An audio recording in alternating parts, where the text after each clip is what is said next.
The late afternoon sun poured a soft amber glow over the bustling streets of Manila. Vendors shouted, jeepneys honked, and the scent of roasted corn and diesel filled the humid air. In the midst of all the chaos sat Rico, a 25-year-old with tired eyes but a gentle smile, clutching his old guitar. The strings were frayed, the wood cracked near the edges, yet when his fingers began to move, the street fell into a kind of hush. He sang, "I Need a Dollar," with a depth that silenced even the noise of the city. His voice was husky, weathered by years of singing under bridges and beside markets, yet it carried something rare, truth. Each word felt like a confession, a story of survival and hope woven into melody. Children gathered around, some swaying, others clapping softly.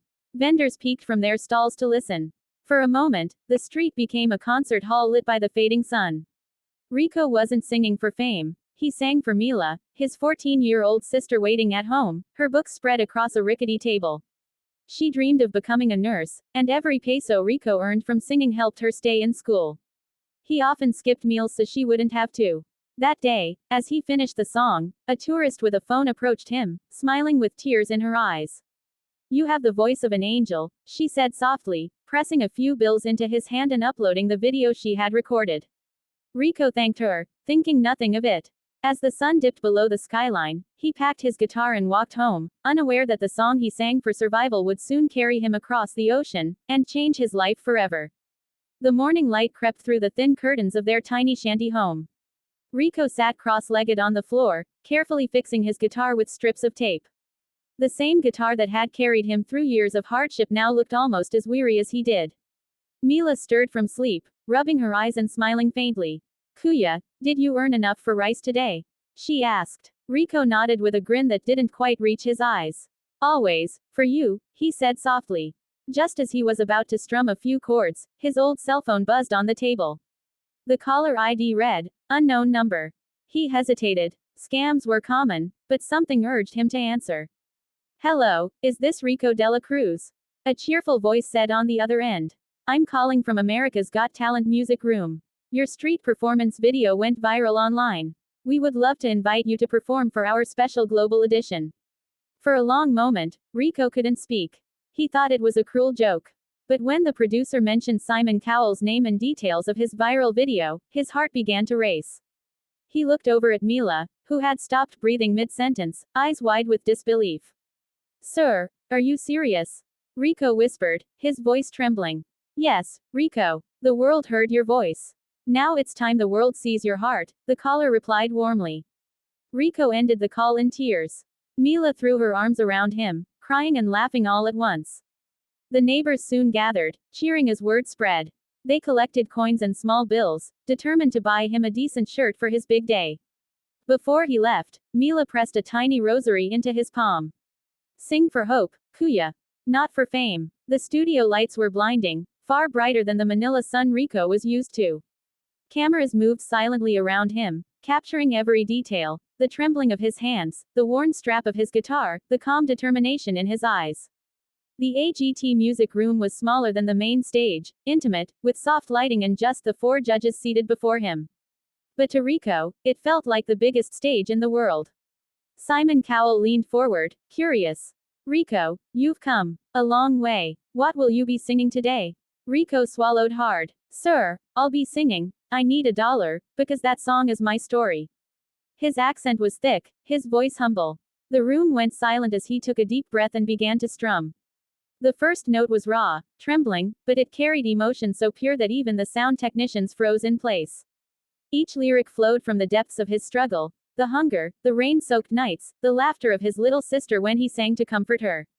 His voice cracked halfway through, and he closed his eyes, pushing through the pain. By the final chorus, "I need a dollar, dollar is what I need," the melody rose into something almost spiritual. It wasn't just a song anymore, it was a confession, a prayer, a story of survival wrapped in soul. When the last chord faded, the room stayed quiet. Rico's chest rose and fell as he looked down, clutching his guitar. Then, slowly, the audience stood, one by one, applauding through tears. Simon's eyes glistened. He covered his mouth for a moment, visibly moved, before whispering, that was real.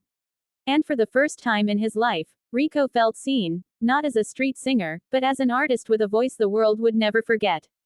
Rico stood frozen on the stage, his guitar still pressed against his chest. The last echoes of his song lingered in the air, followed by a silence so thick it felt sacred. Then, a wave of applause crashed through the AGT music room. People rose from their seats, clapping, crying, cheering his name. Rico blinked rapidly, his lips trembling. He wasn't used to this kind of noise, the sound of appreciation instead of indifference. Simon Cowell stood slowly, his eyes glistening under the studio lights. He took a deep breath, visibly trying to steady his emotions. Rico, he said softly, in all my years here, I've heard thousands of voices, but very few that come straight from the soul. You didn't just sing, you told your story. And it touched every single person in this room. The audience erupted again. Rico looked toward the cameras, thinking of Mila watching from the live video call backstage.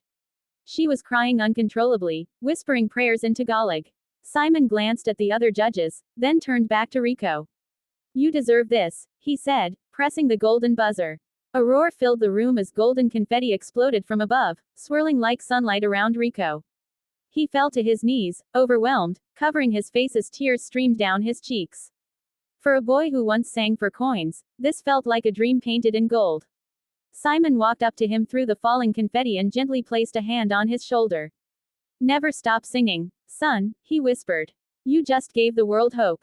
Rico looked up, his eyes red but glowing. Thank you, sir, I'll sing for them all. As the golden lights reflected off his tears, it was clear, this was not just a victory. It was redemption, faith, and the beginning of a new chapter. A few weeks later, the streets of Manila were buzzing with excitement. Posters of Rico's golden buzzer moment had spread across social media, and local news outlets called him the voice from the streets. But Rico didn't see himself as famous. He returned to the same cracked sidewalks where his journey began, his old guitar slung over his shoulder, a humble smile on his face. As he walked through the familiar alleyways, children ran to him, shouting, Kuya Rico. You made Simon cry. Vendors waved proudly, and neighbors clapped as he passed by. Rico stopped near his usual spot under the flickering streetlight, the one where his dream was born. He sat down, tuned his guitar, and began to play. This time, when he sang, I need $1, the meaning was different. It was no longer a cry for help, it was a song of gratitude. His voice carried warmth, hope, and the quiet strength of someone who had conquered despair without losing humility. Mila stood nearby, wearing her new school uniform, a gift made possible through donations from around the world. Her eyes sparkled as she watched her brother sing, surrounded by people who once hurried past him but now stayed to listen. When Rico finished, the crowd clapped softly, some wiping tears.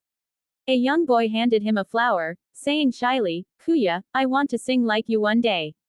Rico smiled and bent down. Then never stop singing, no matter where you are, he said kindly. As the evening sun dipped below the Manila skyline, the camera panned out. The same boy who once sang for coins now sang for hearts. His journey had come full circle, a story of kindness, faith, and a song that turned pain into purpose.